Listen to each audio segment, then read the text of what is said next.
Scan now. Meet Sovi, your new AI study buddy. A mutant allele can increase in frequency via natural selection if it confers a selective advantage, enhancing an individual's fitness. Such individuals are more likely to survive and reproduce, passing the allele to offspring and increasing its prevalence over many generations.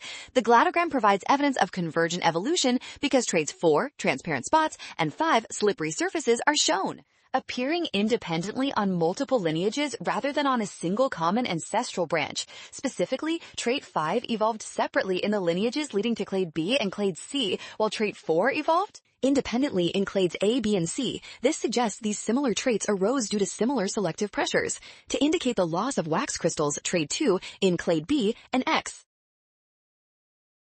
Great job working through that. Scan the code. You can learn better with Sovi. Watch out for sign errors and always double check each step carefully.